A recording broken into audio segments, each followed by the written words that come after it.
থেকেই সুশান্ত নন্দী মহাশয়কে, কবিকে অনেক প্রশংসা করেছেন, আমিও করছি। কিন্তু শুধু একজন সুশান্ত নন্দীকে আমি প্রশংসা করতে চাচ্ছি না, আমি চাচ্ছি গোটা ক্যাম্পাসকে। যেটা আমরা হলদিবাড়িতে যে সাহিত্য উৎসব করি, কবিতা উৎসব, তাকে সমৃদ্ধ করছে এবং আমরা অনেক কিছু জিনিস শিখে নিয়ে যাচ্ছি। আর অল্প সময়ের মধ্যে আমরা বন্ধু পেয়েছি, আমি নামগুলো একটু বলতে চাই। অশেষবাবু, সম্পদবাবু, ওনাদের সাথে গল্প করতে করতে গিয়ে আমার নামটা প্রথমে ছিল, ও বাদ পড়েছে। কিন্তু এই যে বন্ধুত্ব, আমি বলতে চাই আমার প্রিয় 3 জন বন্ধু এবং 6 জন বান্ধবীকে হারিয়েছি এই করোনার 1 বছরে। আর এটা একজন কবির কাছে খুব বিষণ্ণতার, ভীষণ ত্যাগের।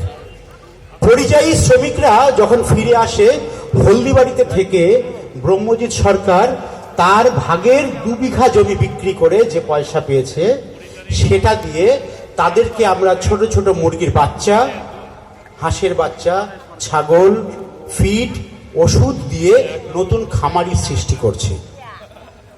যে অতিমারি এবং যে ভয়ঙ্কর একটা কি বলবো বিচ্ছিন্নতা, বিভেদ আমাদের তৈরি হয়েছিল, আমরা প্রতিদিন সকাল 8টা থেকে রাত 12টা পর্যন্ত সমানে পরিশ্রম করে চলছি। আর তাতে সাফল্য, আমরা 122 জন খামারিকে তৈরি করেছি এবং সেখানে কম করে হলো 600 জন নতুন মানুষ তৈরি হয়েছে যারা কিছু করবার চেষ্টা করছে। আর এখানে এসে যাদের দেখলাম, যে যারা আপনারা বসে আছেন, আপনাদের নামটা আমার মনে নেই, খুব ভালো লাগলো যে আপনারাও সমাজ সেবা করছেন। আমি মনে করি কবিরা সমাজ সেবক। কবি শঙ্খ ঘোষ তার একটা কবিতায় বলেছিলেন, কবিরা দলছুট। সত্যি তাই, আমরা আড্ডা দেবার সময় পাই না, আর মানুষকে প্রতারণা করবারও সময় পাই না। আমি মৈত্রী উৎসবের গোটা ক্যাম্পাসকে, প্রত্যেকটা সদস্যকে হলদিবাড়ির পক্ষ থেকে অনেক অনেক শ্রদ্ধা জানাচ্ছি। আমি অশেষবাবুকে শ্রদ্ধা জানাই। The jungle of the root of jungle, যেটা অমর রায় প্রধান লিখেছেন হলদিবাড়িতে বসে, উনি ইসলামপুরে বসে আমাকে সেই কথা বলছেন। আমার মিতালি কাব্য, সেই তার গল্প বলছেন। আমি ইসলামপুরকে নমস্কার জানাই। আপনারা প্রত্যেকেই যারা সাহিত্য নিয়ে আছেন, তাদের সাথে আমি থাকতে পেরে নিজেকে ধন্য মনে করি। আর যার ছবি এই 15 নম্বর সিটে বসে আছে, যিনি স্বর্গগতা, তিনি আমার যথেষ্ট আত্মীয়া। তাকে হারিয়েছি। তার যে ব্যথা একটা কবির হৃদয়ের কাছে কত করুণ হতে পারে, যে সেটা শুধু চোখের জল দিয়ে মাপা যায় না। আমি শ্রদ্ধা জানাই যে একজন কবি একা থেকেও সকলের সাথে হয় যখন কবিতা উৎসব হয়। তাই মৈত্রী কবিতা উৎসবকে আমি আবারও শ্রদ্ধা জানাচ্ছি। এই খামার করতে গিয়ে যে অভিজ্ঞতা, সেখান থেকে আমি একটা কবিতা পড়ছি।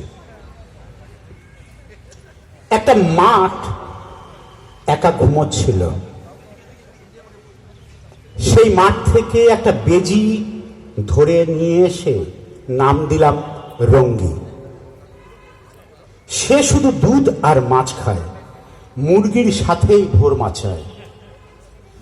আমি রাজ্য হতে গেলে ও ভুটান হয়, রক্তের স্বাদ ও পাইনি বলেই বনে ছেড়ে দিলে আমার ঘরে আসে আমার চারপাশে।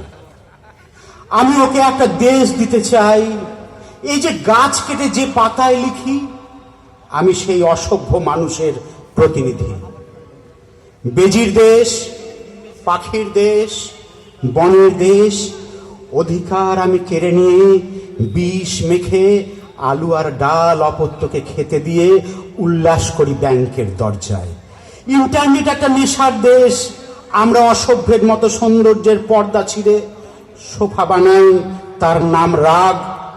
অভিমান আর সোহাগ হারিয়ে দৈন্য নবান্ন কোনো সারসের হয়, আমি ভাবনির ধারে শুধুই মাটি কুড়াই। নমস্কার।